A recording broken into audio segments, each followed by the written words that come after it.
تو وَإِلَىٰ عَادٍ أَخَاهُمْ هُودًا قَالَ يَا قَوْمِ اعْبُدُوا اللَّهَ، اے میری قوم اللہ کی عبادت کرو، مَا لَكُم مِّنْ إِلَٰهٍ غَيْرُهُ، اللہ کے سوا کوئی معبود نہیں ہے، إِنْ أَنْتُمْ إِلَّا مُفْتَرُونَ، تم نرے جھوٹ بولتے ہو، جھوٹ گھڑتے ہو. یا قوم لا اسألکم علیہ اجرا، اے میری قوم میں تم سے اس تبلیغ پر کوئی پیسے نہیں مانگتا. پوری قوم سے ٹکر لے کر ایک دعوت دے رہا ہوں تو کچھ تو بات کو سن لو. ان اجری الا علی الذی فطرنی، میری اجرت اس ذات پر ہے جس نے مجھے پیدا کیا. افلا تعقلون، عقل سے کام کیوں نہیں لیتے. دیکھو کیسی صاف دعوت ہے پیغمبروں کی، کوئی کنفیوژن نہیں، بالکل صاف ستھری سی دعوت جو فطرت کو اپیل کرتی ہے. وَيَا قَوْمِ اسْتَغْفِرُوا رَبَّكُمْ، اے میری قوم اپنے رب سے گناہوں کی معافی مانگ لو. ثُمَّ تُوبُوا إِلَيْهِ، پھر اسی کی طرف متوجہ رہو. يُرْسِلِ السَّمَاءَ عَلَيْكُمْ مِدْرَارًا، آسمان سے برکت والی موسلا دھار بارشیں برسائے گا. وَيَزِدْكُمْ قُوَّةً إِلَىٰ قُوَّتِكُمْ، جتنے طاقتور ہونا اور طاقتور بنا دے گا، اور پاور دے دے گا تمہیں. اور مجرم بن کے میری دعوت کو ٹھکرانے کی کوشش مت کرو. قوم جواب میں کہتی ہے یا ہود ما جئتنا ببینہ، کوئی دلیل نہیں ہے تیرے پاس باتوں کی، کوئی لاجک نہیں بنتی. ٹی وی میں دیکھا ہوگا اپنے پروگرام، جو اینکر جب اپنی مرضی چلانا چاہتا ہے نا تو سامنے والے کے دلائل کو کیسے گھما دیتا ہے نا. پالیسی ہوتی ہے نا ٹی وی چینلز کی کہ اس کو پروموٹ کرنا ہے، اس کو کیا کرنا ہے، پیچھے رکھنا ہے. خام خام اس کی بات کو گھما کے. تو یہی ہوتا ہے جب بھی باطل کا انکار ہوتا ہے اس کے تمام دلائل کو گھما دو اور جو غلط چیز ہے اس کو آگے لے آؤ. تو وہ بھی کہنے لگے ما جئتنا ببینہ، پتہ نہیں کیا دلیل ہے، دلیل تو کوئی ہے نہیں. وما نحن بتارک آلہتنا عن قولک، ہم اپنے خداؤں کو تیرے کہنے سے نہیں چھوڑ سکتے. وما نحن لک بمؤمنین، اور نہ ہم تجھ پر ایمان لانے والے ہیں. ان نقول الا تراک بعض آلہتنا بسوء، اصل میں تو ہمارے بتوں کے خلاف بولتا رہتا ہے تو ان بتوں نے تجھے کچھ کر دیا ہے. یعنی پوری قوم ایک طرف جا رہی ہے، تو خام خامے پوری قوم سے کیا کر رہا ہے، ٹکر لے کے اپنی زندگی خراب کر رہا ہے معاذ اللہ. تو یہ ان بتوں کی بد دعا لگ گئی ہے تجھے. یہ کیا ہو گیا ہے، جیسے میں عاملوں کے خلاف بولتا رہتا ہوں نا، بولتا رہتا ہوں تو کوئی بھی ذرا سا مسئلہ کہتے ہیں کسی عامل نے کچھ کر دیا ہوگا. حالانکہ میرے ساتھ اللہ کا فضل ہے، مسئلے ویسے بھی نہیں ہوتے. اللہ کا بڑا فضل ہے، اللہ نے بڑی ستاری کا معاملہ بھی کیا ہوا ہے اور غفاری کا معاملہ بھی ایسا لگتا ہے کہ کیا ہوا ہے. سارے کام اللہ کا فضل ہے. پریشانیاں تو ہر ایک کو آتی ہیں.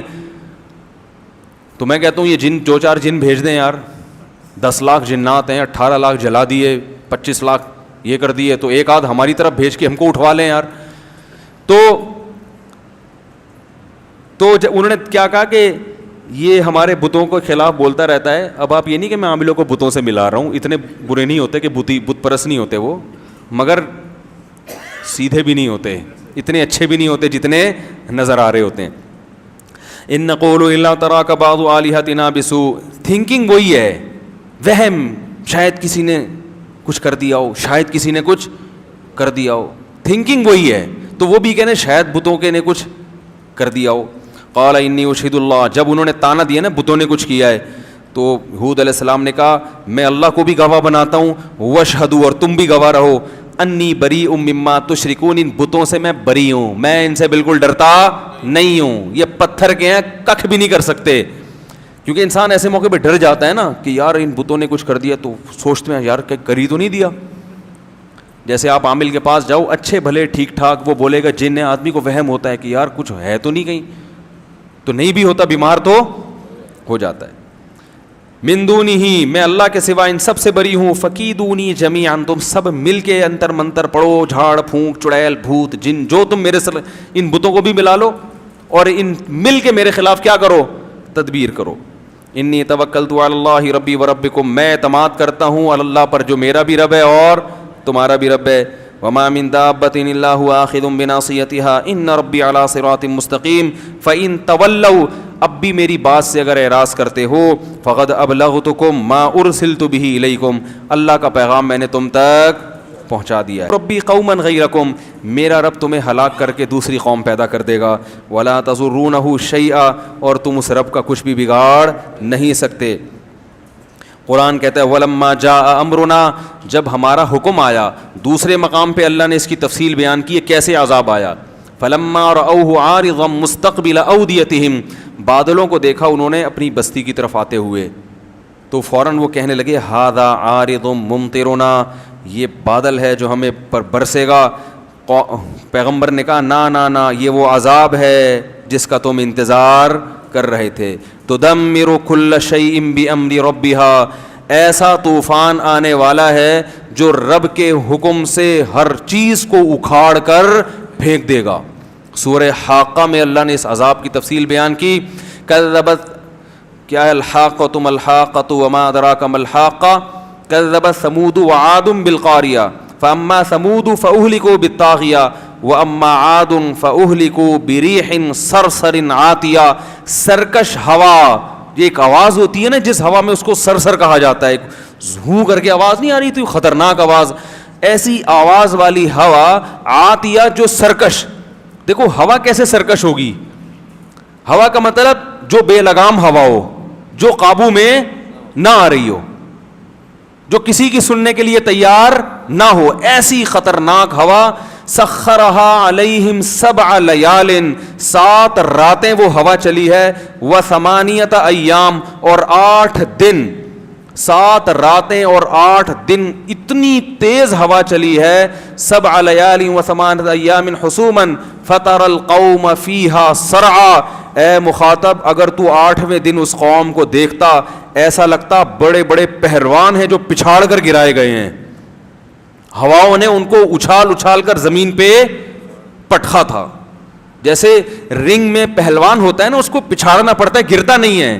تو اللہ نے ان کی طاقت اور قوت اور ان کے قد کو بھی بیان کیا اس منظر میں کہ ایسے لگ رہا تھا پہلوانوں کو زمین پہ پچھاڑ کر گرایا گیا ہے. فَتَرَ الْقَوْمَ فِيهَا صَرْعَا كَأَنَّهُمْ أَعْجَازُ نَخْلٍ خَاوِيَةٍ, جیسے کھجور کے تنے الٹے پڑے ہوئے ہوتے ہیں نا, یہ کیفیت تھی. فَهَلْ تَرَى لَهُم مِّن بَاقِيَةٍ, اللہ ہم سے پوچھتے ہیں بتاؤ ایک بھی ان میں باقی چھوڑا تیرے رب نے, کوئی نظر آتا ہے ان کا نام و نشان, ان کی اولادوں میں کوئی نظر آتا ہے؟ یہ 2 قومیں تھیں طاقتور, قوم سمود اور قوم عاد. قوم عاد کے بعد قوم سمود آئی, یہ بھی بڑے طاقتور تھے. تو یہ تو کہتے تھے من اشد منا قوہ, ہم سے زیادہ طاقتور دنیا میں کون ہے, ہم سے زیادہ طاقتور کون ہے, یہ تو فخر سے کہا کرتے تھے ہم تو بہت اونچے قد کے لوگ ہیں.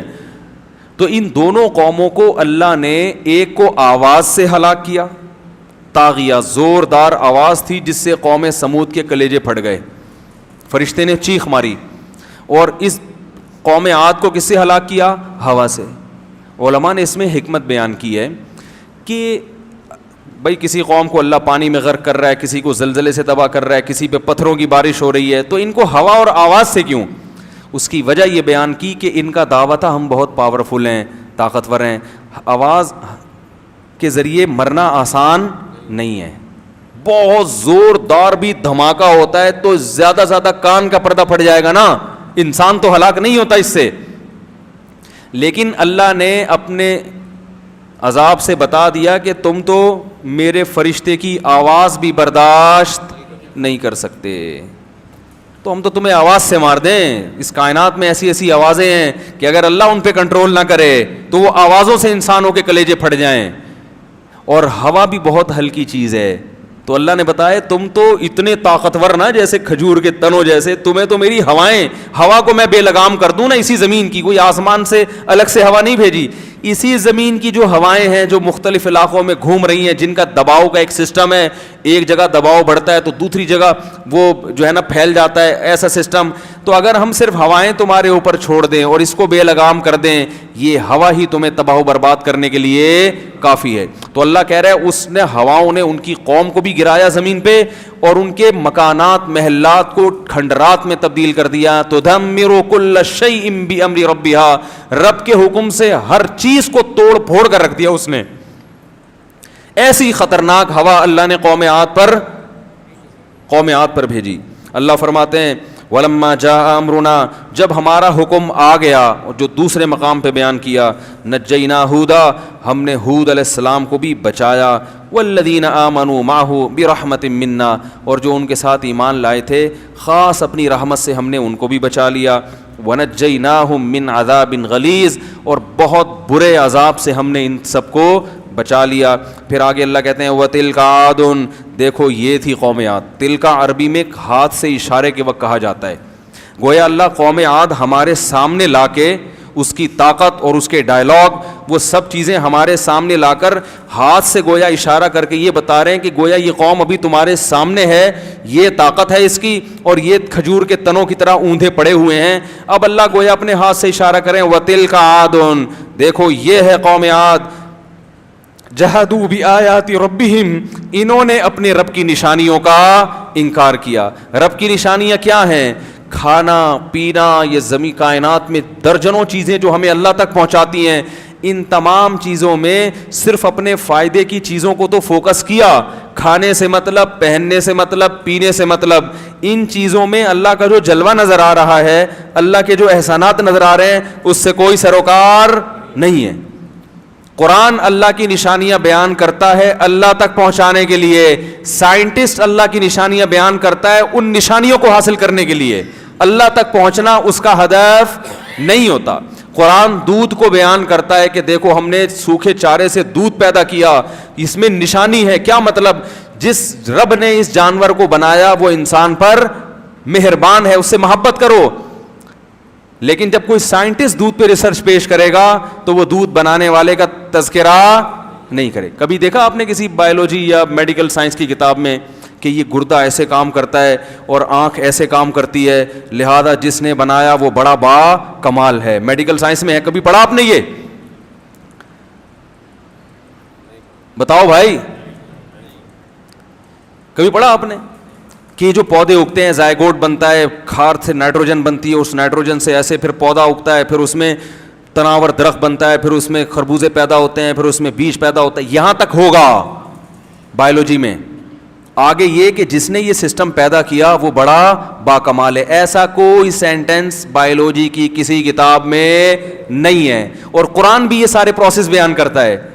واللہ خلق کل دابۃ مما، بایولوجی میں ایک سبجیکٹ آتا ہے نا جانوروں کی اقسام، جانوروں کو بہت ساری، وہ ہم لوگ پڑھتے تھے فائلم نیماٹوڈا، آرتھروپوڈا، پتہ نہیں کیا کیا تھا وہ، اب تو بھول گئے. وہ ہوتا ہے نا فائلم نیماٹوڈا، آرتھروپوڈا، اور کیا ہے وہ بہت سارے ایسے اوڈا پوڈا کر کے آتے تھے، تو ابھی ہم نے رٹا لگا، اب تو بھول گئے. تو یہ تقسیم، دودھ پلانے والے جانور، بغیر دودھ پلانے والے، رینگنے والے، چلنے والے، یہ ساری ایک تقسیم قرآن نے بھی بیان کی ہے. واللہ خلق کل دابۃ مما، اللہ نے ہر جانور کو پانی سے پیدا کیا. یہ بحث ہوتی ہے نا سائنس میں کہ مریخ پر پانی ہوگا تو زندگی بھی ہوگی، کہتے ہیں نا اگر پانی نہیں ہے تو زندگی نہیں ہے. اس پہ بڑی تحقیق ہو رہی ہے. تو اللہ فرماتے ہیں ہم نے ہر جاندار کو کس سے پیدا کیا؟ پانی سے. پانی ہوگا تو زندگی، جہاں پانی نہیں ہے وہاں زندگی نہیں ہے. یہ سائنسی حقیقت قرآن نے بیان کی. فَمِنْهُمْ مَن يَمْشِي عَلَى بَطْنِهِ، اب قرآن ان کو ڈیوائڈ کر رہا ہے، ان میں کچھ ایسے ہیں جو پیٹ کے بل چلتے ہیں. وَمِنْهُمْ مَن يَمْشِي عَلَى رِجْلَيْنِ، کچھ ایسے ہیں جو دو پاؤں پہ چلتے ہیں. وَمِنْهُمْ مَن يَمْشِي عَلَى أَرْبَعٍ، کچھ ایسے جو چار ٹانگوں پہ چلتے ہیں. تو یہ اللہ اشارہ کر رہے ہیں. کچھ ایسے جو 6 8 ٹانگیں ہوتی ہیں نا ان کی. یخلق ما یشاء، اب سائنس یہاں پر آ کر ڈیوائڈ کر کے بتائے گی اتنی قسمیں ہیں بس، لیکن آگے اللہ اپنا تعارف کرواتا ہے یخلق ما یشاء، جس طرح چاہتا ہے پیدا کر دیتا ہے، جس طرح چاہتا ہے پیدا کر دیتا ہے. 2 ٹانگوں پہ چلانے والے بھی پیدا کر دیے، 4 پہ بھی، 6 پہ بھی. وہ 6 کو میں کیکڑا دیکھا ہے، 6 7 8 10 ٹانگیں. آنکھیں دیکھو، کسی جانور کو اندھا بنا دیا اس نے، وہ بھی اڑ رہا ہے، وہ بھی زمین میں بڑے آرام سے زندگی گزار رہا ہے. اور کسی جانور کو 2 آنکھیں دے دی اور کسی کو 100 آنکھیں دے دی. مچھر کے سر میں 100 آنکھیں ہوتی ہیں. کیسے مختلف، جو چاہا جب چاہا جیسا چاہا بنا دیا. تو بایولوجی میں آپ تبھی اسکول پڑھنے والے اللہ سے محبت نہیں کرتے، کیونکہ وہ اس لحاظ سے سائنس کو پڑھتے ہی نہیں ہیں. سائنٹسٹ نہ صرف یہ کہ اللہ سے محبت نہیں کرتے، بہت سے تو اللہ کے وجود سے منکر ہو جاتے ہیں، انکار کر دیتے ہیں. تو یہ قرآن ہے جو انٹروڈکشن کرواتا ہے کہ یہ تمام چیزیں اللہ نے اللہ کے انٹروڈکشن کے لیے پیدا کی ہیں، ان میں پڑھ کے اللہ سے غافل مت ہو جانا. تو یہی بات اللہ نے بیان کی. وَتِلْكَ عَادٌ، یہ قوم عاد تھی. جہدوا بآیات ربہم، رب کی آیات دن رات انہوں نے دیکھی مگر ان آیات کا انکار. حالانکہ انکار تو نہیں، وہ تو مانتے تھے کہ یہ چیزیں ہیں. انکار کا مطلب کیا ہے؟ ان چیزوں کے ذریعے رب تک پہنچنے کی کوشش نہیں کی. دودھ بھی پی رہے ہیں, شہد بھی کھا رہے ہیں, گندم بھی کھا رہے ہیں, خربوزے بھی کھا رہے ہیں, یہاں تک تو اللہ کی نعمتیں سمجھ میں آتی ہیں. آگے ان نعمتوں کا شکر کیا ہے, اس کی ذمہ داری کیا ہے, اسے سوچنے کے لیے ٹائم نہیں ہے. تو اللہ نے قوم عاد کی طرف اشارہ کیا, وَتِلْكَ عَادٌ, یہ ہے قوم عاد, جَحَدُوا بِآيَاتِ رَبِّهِمْ, انہوں نے رب کی آیات کی انکار کیا, وَعَصَوْا رُسُلَهُ, پیغمبروں کی نافرمانی کی, وَاتَّبَعُوا أَمْرَ كُلِّ جَبَّارٍ عَنِيدٍ, یہ بہت اہم حصہ ہے اس آیت کا. اور اپنی قوم کے جو وڈیرے بڑے سرکش لوگ تھے نا, جن کے پاس دولت یا حکومت تھی, ان کو فالو کیا پیغمبر کی دعوت کو چھوڑ کر. آپ کسی بھی سیاسی تنظیم میں ہو, ہم منع نہیں کرتے, لیکن اس تنظیم کو خوش کرنے میں, وہاں سے سیٹیں لینے میں, یا وہاں اپنا مقام بنانے میں مذہب کی مخالفت, بولو بھائی, نہیں کرو. یہ سب ختم ہو جائے گا یہیں پہ, سب یہیں رہ جائے گا. علاقے کے ایس ایچ او سے بنا کے رکھو, مگر دین کی مخالفت, بولو بھائی, کسی بڑے سے ایسا تعلق پیدا کرنا کہ اس کی وجہ سے آپ اللہ سے تعلقات خراب ہونا شروع ہو جائیں, یہ چیز انسان کو جہنم کی آگ کی طرف لے کر جاتی ہے. فرعون کے بارے میں قرآن نے کیا کہا, یقدم قومہ یوم القیامہ فاوردہم النار, کہ اپنی قوم کو لے کر آئے گا اور جہنم کی آگ میں پھینکوا دے گا ان کو. کیونکہ قوم نے موسیٰ علیہ السلام کو دیکھا کمزور ہیں, ان کو فالو نہیں کیا. فرعون کو دیکھا پاورفل ہے, اس کو فالو کرنا, فرعون کو فالو کرنا شروع کر دیا. تو ہمیشہ لوگ طاقتور کے پیچھے بھاگتے ہیں, دلیل کے پیچھے نہیں بھاگتے, دلیل کے لحاظ سے نہیں دیکھتے کیا صحیح ہے کیا غلط. تو اللہ تعالیٰ فرماتے ہیں کہ الا ان عادا واتبعوا فی ہذہ الدنیا لعنہ, فرمایا اس دنیا میں بھی ان پر لعنت ہوئی, ویوم القیامہ, قیامت میں بھی ان پر لعنت ہوگی.